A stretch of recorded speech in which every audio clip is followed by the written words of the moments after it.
Welcome to the YMA Chat. I am Coach Les, and I am here with Mr. Yarwood, the owner of Yarwood's Martial Arts. And today, this is episode number 31 on February 27th, 2025. And we are going to be talking about procrastination. Whoop, whoop, whoop. We've keep putting this one off, haven't we? Yeah. We were going to start at 10:45, but we procrastinated right up to 11:02.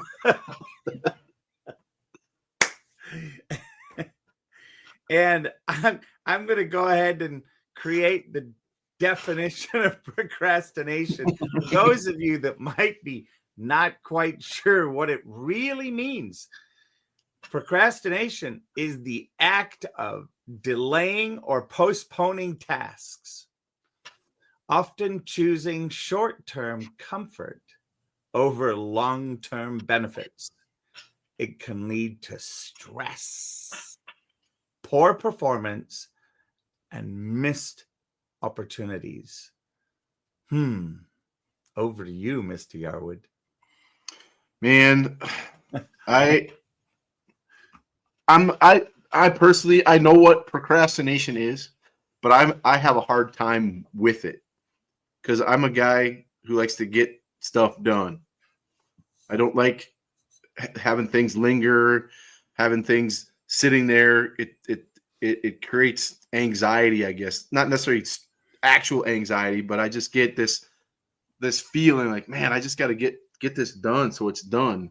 And it just feels like things start to pile up when you start to not do stuff, right?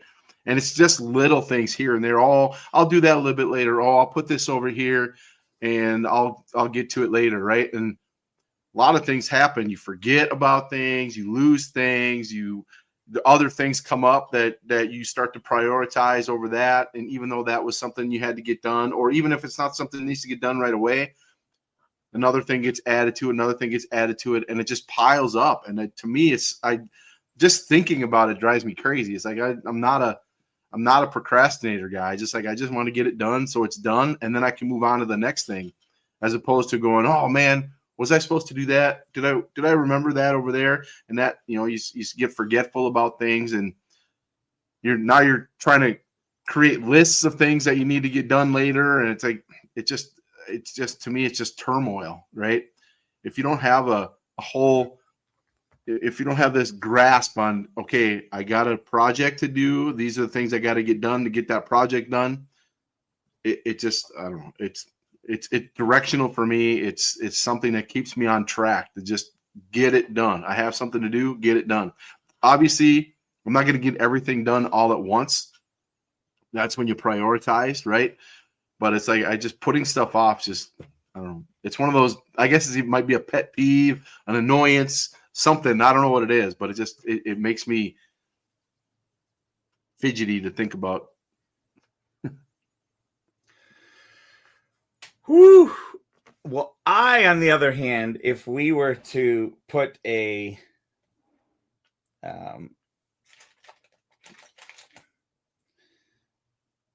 let's see if I can have fun with this.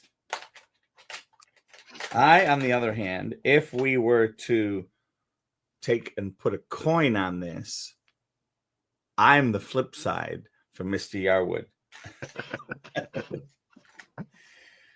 I have mastered the art of procrastination, and I have allowed it to be the part of my list of to-do items that just continues to move as other stuff that I deem higher importance takes its place, and the stuff that I'm procrastinating about goes happily to the bottom of the list. And I would assert that for me, it's been very workable. Workable. And although it may not have integrity at the highest level, I communicate about it with my coach and put it on my integrity list as it's out of integrity. I understand that. I get that. And for now, But nope. For now, it is going to remain in that spot. And I have used it to temper my own, for lack of another way of describing this, and many of you will understand this, see this, and have this experience, anal retentiveness. It has given me some grace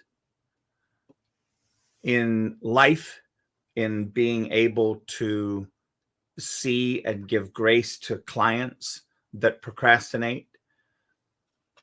As when I first started, when I was first in a relationship where somebody actually moved in and lived with me, I was not the most pleasant person to live with. I had a very black and white view of everything from dishes, doing the dishes, to cleaning the bathroom, to making a bed, and having it be impeccable. And I would assert that it came from my parents, who were both in the military, and from my own experience in the military, where the success that I achieved in the military, I can attribute to my ability to absorb those extreme nitpicky points that provided tremendous workability for me and was very easy. There was no question. There was no doubt. It was very black and white. My boots were spit shined. Why?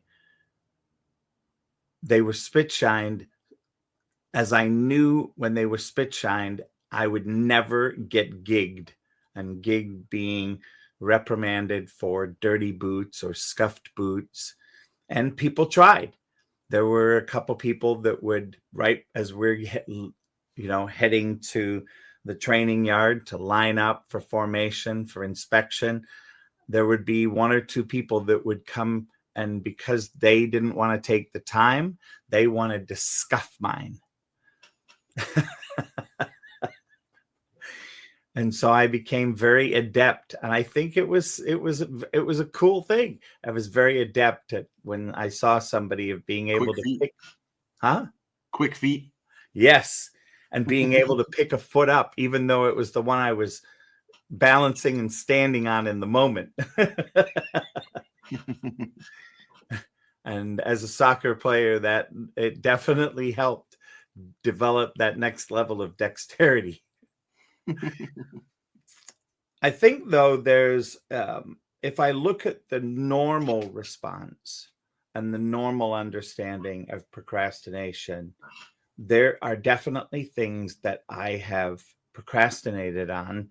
And let's turn it to martial arts, because I'm then going to put Mr. Yarwood on the spot to use me as the guinea pig. For me, there were times when testing was coming, and at the beginning of my journey, or the middle of my journey of the past, gearing up for testing, to level up at the next belt, where I didn't think I was good enough. And the struggle with which I wrestled, I was to the point of, no, I'll just skip this testing and wait till the next one. And that perfectionism, and in my conversation in my head, I didn't practice at home enough. I didn't do it enough. I don't have the experience of feeling good enough at it. I don't have it mastered. I'm not perfect. And that just crushed me and took me out of the game, to the point of coming in and, saying, no, I'm not going to test, and putting Mr. Yarwood in a very interesting predicament. So I'm going to pass the mic over to him and he can use me as the example, because I definitely was the problem child in that moment. So I have to temper my expectations for people and their own expectations for themselves, because I'm a hard charger. I like to go. I like to get things done. I work hard. I have these parameters that I've set for myself, things that I need to get done. I train every day, all that stuff, right? But I also have to understand that not everybody is like that.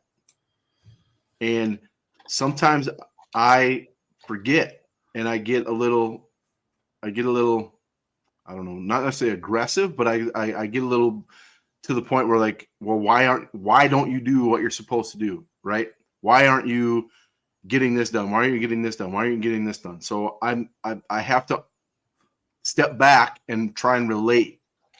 So what Coach Les was talking about is he came in, it was one of the first testings, I think, when you first joined, right?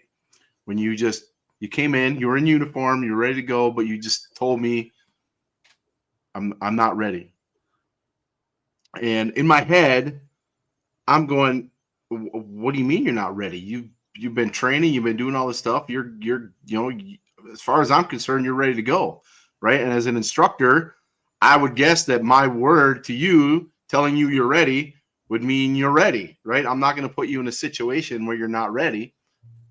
But at the same time, I also thought about, okay, if he doesn't feel like he's ready, I'm not going to push him to the point where he might, in his mind, fail and then have all kinds of repercussions that come down the road from that. So internally, I'm thinking, just get on the mat and do it. I mean, that's how we do things, right? Just go do it. If you fail, you fail. If you're going to learn a lesson either way. But then on the outside, I'm like, okay, well, if you don't feel comfortable doing it, then I'm not going to make you do it, right? And I juggle that, because I just want to say, get your ass on the mat and do your thing. So it's a struggle for me. And maybe I have a problem, I don't know. Of the way I push myself. Those are the expectations I have of other people. And I guess to be able to project that on to everybody else, I guess might be unfair to those who aren't at that thought process or that level or whatever it is. So it can be a challenge, because I might come across, if somebody says they're not ready to do something, I might get that disappointed, like, what do you mean you're not ready, right? How can you not be ready? And that might project onto them that I have this disappointment in them because I look at it from a different perspective, right? So I think sometimes that some of my students, they look up to me, obviously, and if I'm disappointed in them, I think that has a major effect on them. So I have to make sure that when I'm thinking about what they're saying to me, I have to make sure that the way I express how I feel about what they're saying to me, it has to be understanding, I guess, for lack of a better term. Because while I might be disappointed, I'm not disappointed in them. I'm disappointed about the decisions that they're making, which is different, right? Yep. So it's not a personal thing. I'm not disappointed in you unless you've done something that is really, to the point where I am disappointed in you, but it's more in the choices that you're making versus you as a person. Does that make sense? Yeah, it is. And it was something for me. And by the way, I wish I'm sitting here and I'm going, I wish I could say it was at the beginning of my journey, but it was not. It was in the middle of my journey. And I had been coming quite frequently and headed to tests, and testing, seemed to go okay. And then there became this place where, as I was climbing and I was headed towards belts that were greater than the belts I've I had achieved in my prior journey. And the noise in my head was, I don't think I'm ready.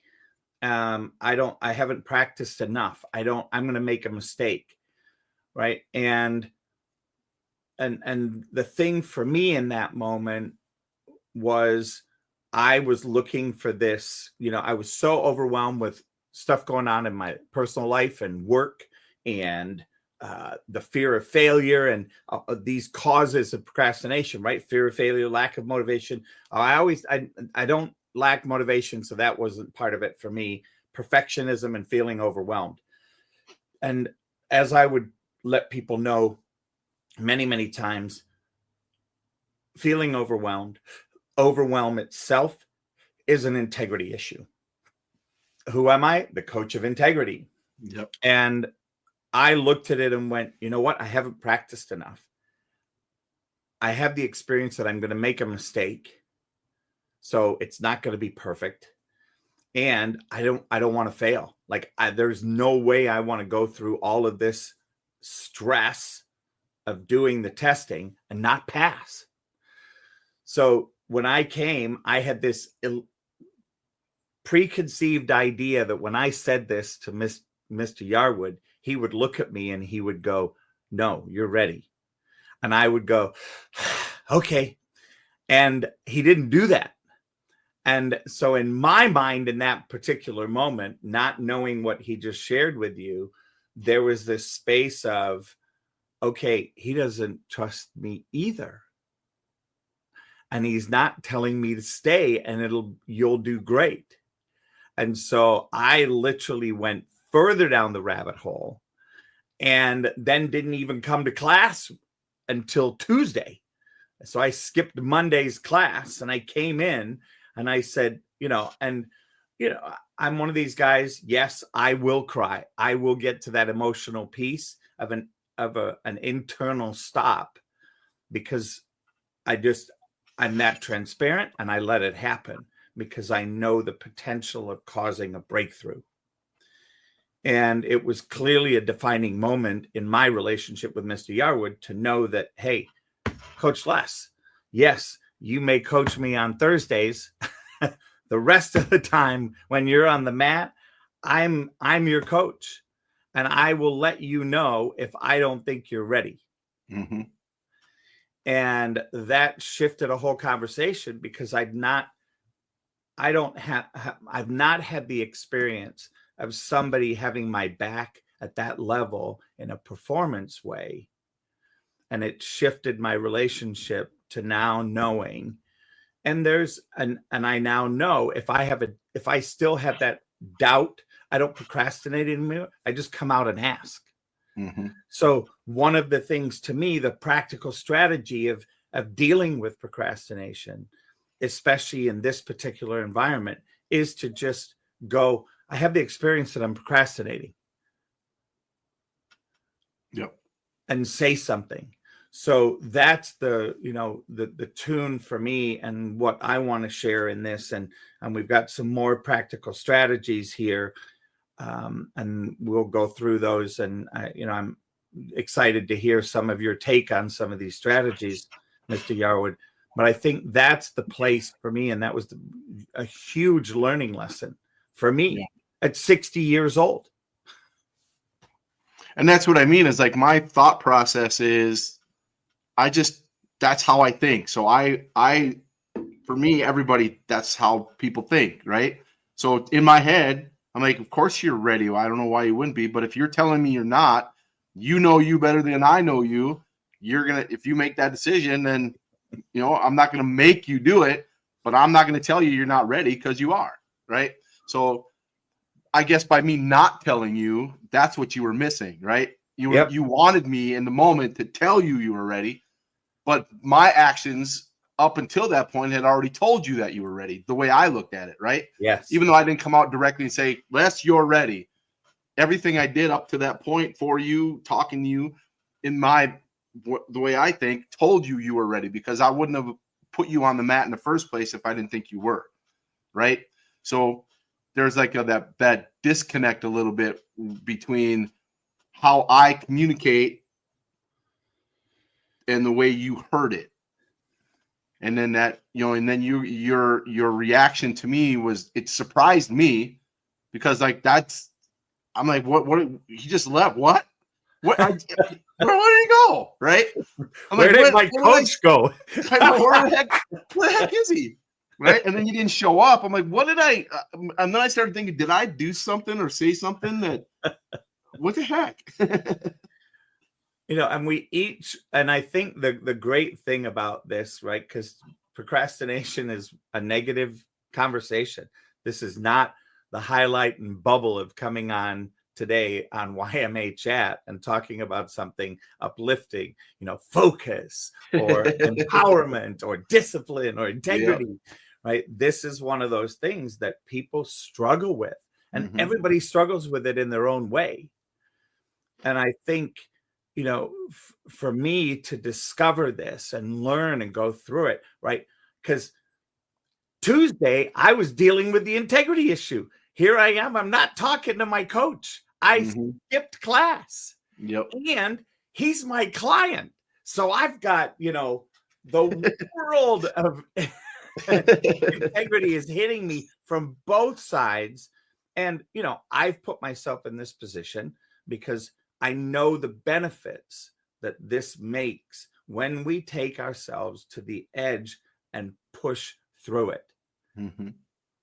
And for me, this has become an accountability piece. So finding that accountability and telling someone my goals, or work with a partner to stay on track. So Mr. Yarwood is my coach.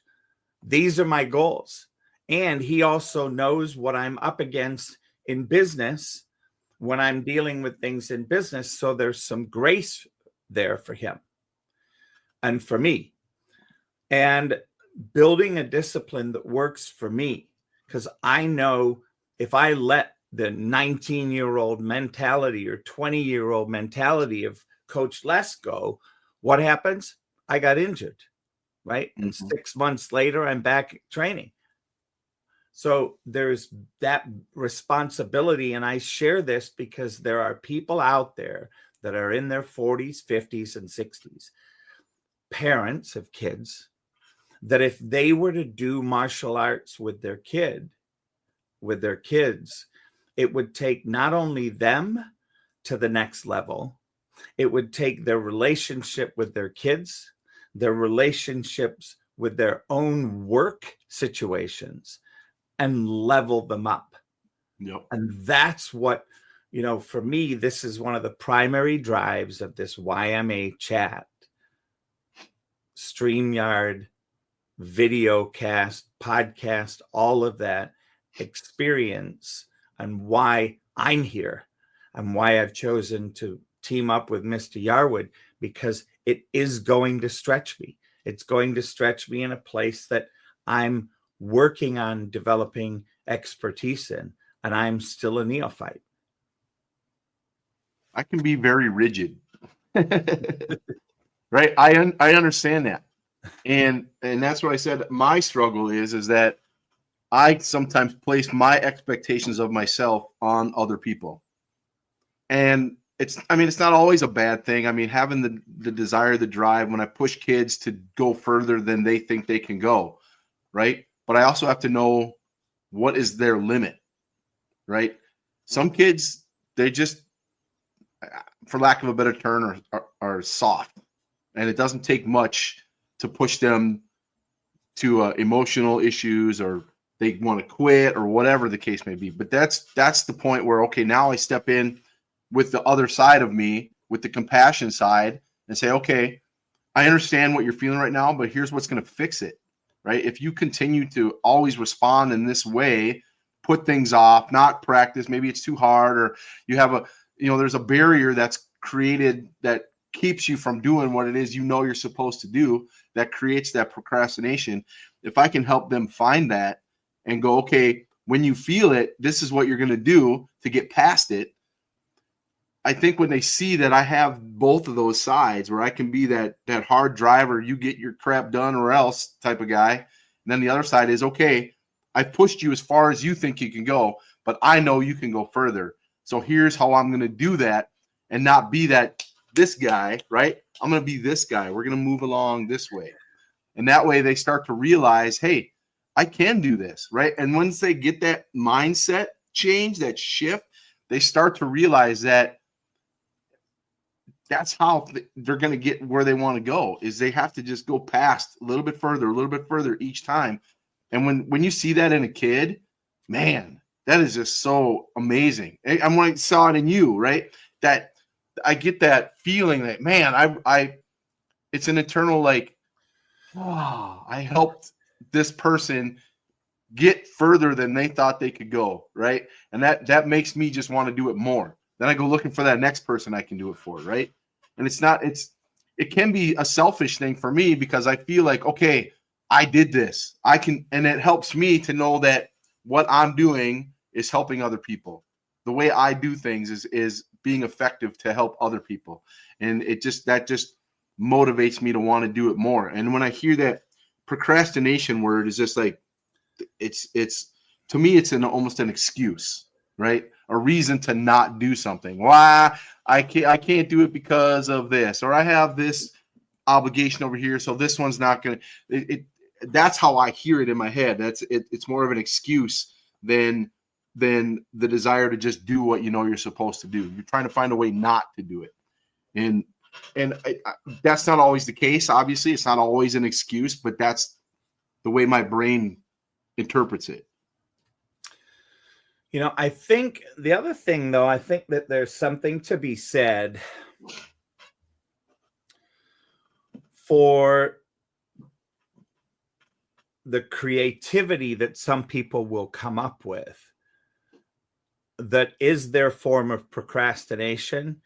And due to the fact that they're not connected to themselves, there's a place for us as coaches to look and see, is there something incomplete for them in their past, in stuff that they've done or are doing, i.e. at school, i.e. in family, and for me, with the work that I do, in their faith, and looking to find inside those buckets, where is their integrity out? And how do I support them in restoring that integrity without doing it for them? Because then they don't learn.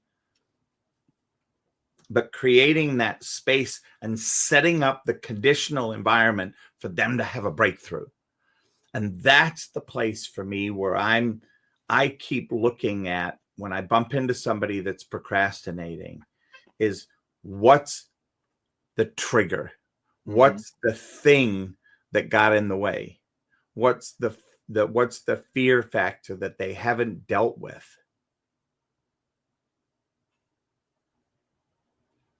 Yeah, it's very rewarding to see somebody come out of that. Something that is so powerful that they're like a whole shift in how they think about things and the direction that they're heading, just by a nudge or a suggestion or a push in the right direction. Say, hey, no, you need to go this way, fix this part, and you're good to go, right? Put them on that trajectory that changes completely for them. And sometimes it takes a lot. Sometimes it doesn't take much at all. Everybody's a little bit different, but it's something that I think procrastination it can be so terrible for people, because it becomes something that they don't even think about it. They don't even realize they're doing it anymore, right? It becomes so second nature to just not do stuff, put stuff off, do half, get half done, and then go off and do something else and put this on the back burner or whatever. It can create so many problems for people, because their thought process changes. Like, oh, I'll just do it later, right? It can affect their work, and it can affect their training, their personal stuff, their family life. I mean, so many things can be affected by those decisions that it's a challenge. And it's hard because, like I said, sometimes they don't realize that they're doing it until it gets pointed out. Like, oh, you got this whole list of things that you started but didn't finish. You put off until later. What are we going to do about that? Like, oh, and when you list them, like, holy crap, there's a lot of stuff I didn't get done. Just imagine the results that you're going to have if you just do the things you know you're supposed to do when you're supposed to do them. And that, so the practical strategies, and I really want to take a moment because I know we're getting close to time. And then if there's one that you want to really stress on, I'm just going to read through these. And if you want to pick one that you really like, Mr. Yarwood, go ahead when I've gone through them. So break tasks into smaller steps. Large tasks feel overwhelming. Break them down into manageable parts. Second, use the 5-minute rule. Commit to working on something for just 5 minutes. Getting started is often the hardest part. And this one, for those of you that may know some of the tips and techniques out there, this is how do you eat an elephant? One bite at a time. Yep. So this is that 5-minute rule explained a little bit with clarification and not using an elephant. Set clear goals and deadlines. Define specific, realistic goals with deadlines to stay accountable. I think one of the StreamYards we're going to do coming up is going to be one on SMART goals: specific, measurable, attainable, realistic, and timely, because that is so profound to be able to do that. Eliminate distractions. Put away your phone. Turn off notifications and create a focused workspace. I mean, we have smart watches now. So people go, oh, yeah, my phone's put down. It's in my bag. It's turned off. And then their watch vibrates. And I'm a prime example right here. Smartwatch. And it distracts you. Now, some of you may say, look, if I'm going to take a private lesson in the middle of the day, middle of the afternoon, I have to have that flexibility to be able to do that. Understandable. So there's by the way, these are not all 100%.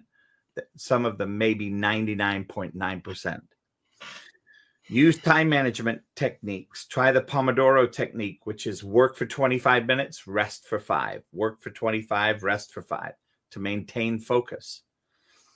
Desks. A lot of people have desks that go up and down and watches that say, hey, 45 minutes, beep, beep, beep, beep. And you got to step it up. Yep. Find accountability. Tell someone your goals or work with a partner to stay on track, or get a coach. And what do I mean by getting a coach? Go and do martial arts. Have Mr. Yarwood become your quote unquote coach. Even though it's in the studio, I guarantee you the crossover, you will be using the techniques every week into that space. It's unbelievable. Build discipline. Train yourself to take action even when you don't feel like it. Just like in martial arts training. Remember, emotions are something we have. We have them. Our brains create them. Our brains. The emotions do not have us. And many people live that way. Mm-hmm. I love that build discipline one. You just got to, like Nike says, just do it. Just do it. Go do it. You know what? You're not going to love everything that you do. You're not always going to be motivated to do everything. Motivation is crap, right? You have to do it. Your brain knows you have to do it. Just go do it. And once you get started, it's way easier to keep going. But if you don't start in the first place, you're not going to start. If you keep telling yourself, oh, I'll do it here, I'll do it there, I'll do it tomorrow. No, you won't. You're not going to do it tomorrow. Tomorrow's going to come and you go, I'll do it tomorrow. You just start. Yeah. That's the only way you're going to get going. Have the discipline. Put it on your calendar. Make an alarm, whatever it is. Just freaking start. Have discipline. Everybody can have discipline. You just have to do it. That's it. It's that simple. And there's always, by the way, going to be that little voice that says, no, I don't want to change. We'll do it later. Oh, it's too hard. Oh, blah, blah, blah, blah, blah. That's what I mean. I have that. That's all it is. It's that little nag in your ear. Don't do it. We don't want to. Do it. There you have it. All right. Well, with that, we thank you today for those of you that popped in to listen, for those of you that are going to listen to this on the replays. We really appreciate your time and contribution. And with that, we're going to close her out. See you on the mats.